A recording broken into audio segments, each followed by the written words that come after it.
parle d'éco, on parle de cuisine en 2020 avec toi aujourd'hui, Lynn, mais juste avant, la semaine passée ou la semaine passée, oui, il y a 2 semaines, je te demandais si le design, en fait, la mode avait un lien avec la déco. Exact. Et? J'ai la réponse. Bon. Alors, le grand, si on peut dire, l'autorité à ce niveau-là, c'est Pantone.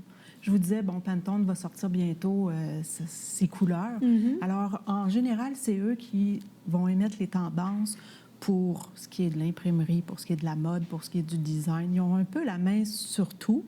Et aussi, il y a Color Marketing Group qui font, tous les deux, là, ils travaillent main dans la main pour élaborer les couleurs. Hey, mais ils ont beaucoup d'influence. C'est tout un travail, travailler là. Ça change la vie des gens. Oui. C'est eux qui décident vers où on s'en va. Exact. Puis il faut sûrement étudier un peu le comportement. Je ne sais pas, parce qu'il arrive pile poil dessus. Ça se fait en douceur.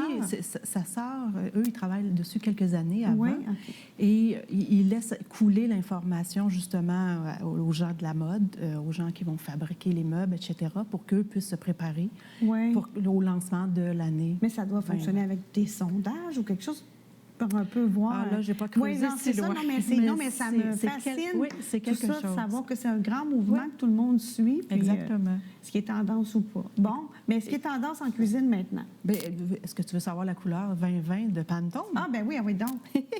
C'est le corail blanchi.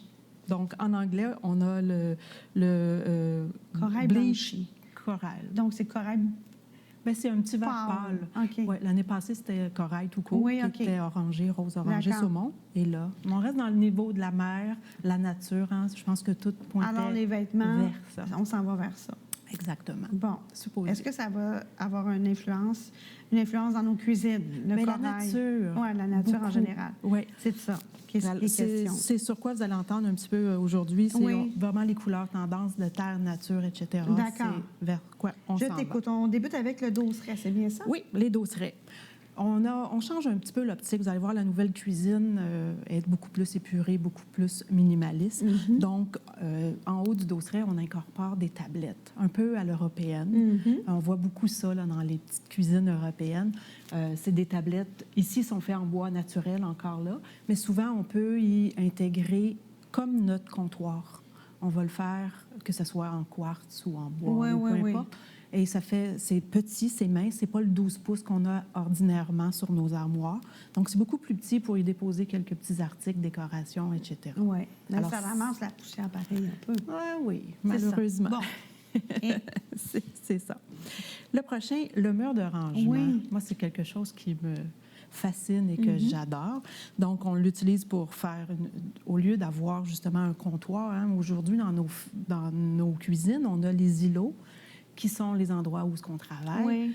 Alors, on a beaucoup de comptoirs qu'on n'utilise plus vraiment. Alors, pourquoi pas le changer en armoire complète?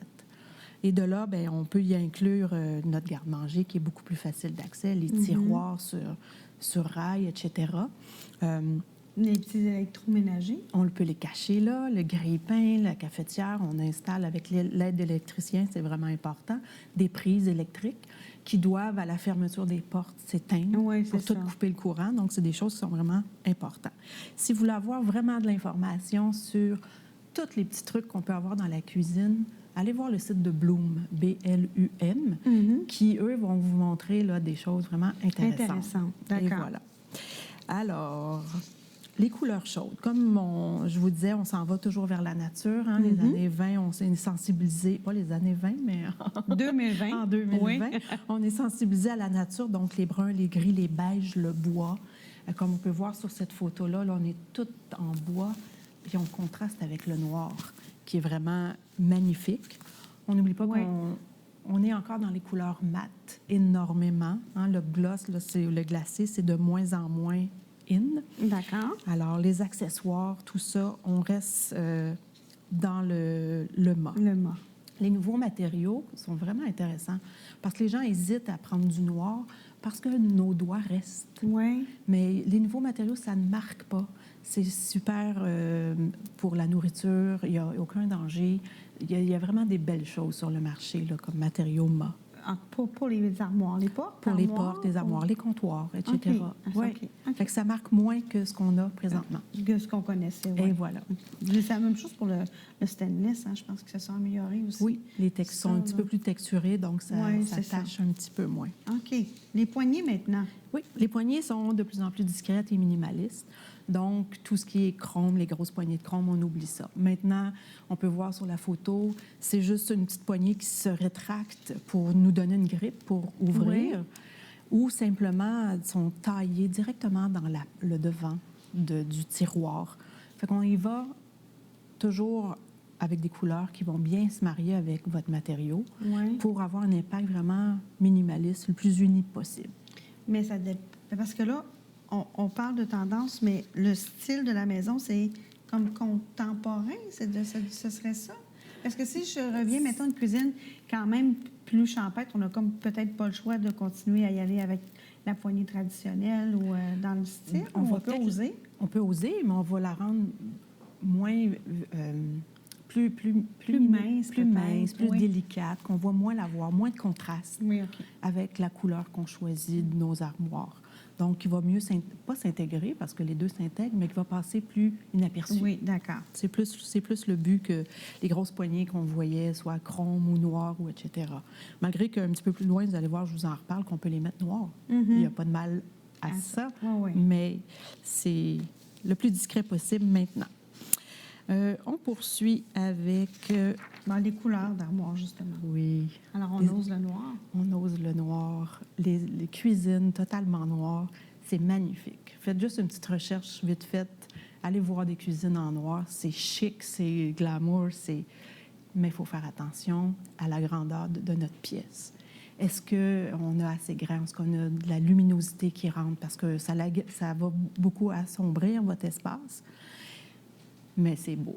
Oui. À mon goût, à moi, c'est vraiment moi, j'aime beaucoup beau. ça. Là, tu sais, on en discutait hors d'onde. Oui. Moi, je suis en pleine construction d'une maison présentement, mais déjà, chez moi, c'est foncé un peu dans ces couleurs-là. Mon autre chez moi, mais mon nouveau chez moi, je suis allée complètement dans le blanc. J'ai jamais eu ça. Est-ce que je suis pas à côté de la traque, dis-moi? Bien, toi, c'est Farmhouse. Farmhouse, oui. Oui, il n'y a pas de problème. C'est le style. Bien oui, c'est ça. C'est le style champêtre, c'est beaucoup de douceur, etc. Oui, donc, moi, je vois pas de problème là. Parce que ça serait peut-être moins évident d'y aller dans le noir. Oui, faire une distinction entre ces tendances, mais ça ne veut pas dire que c'est out. Non, c'est ça. C'est ça. Parce que souvent, les tendances, quand on y va trop dans ce qui est in ou au goût du jour, ça s'estompe plus rapidement.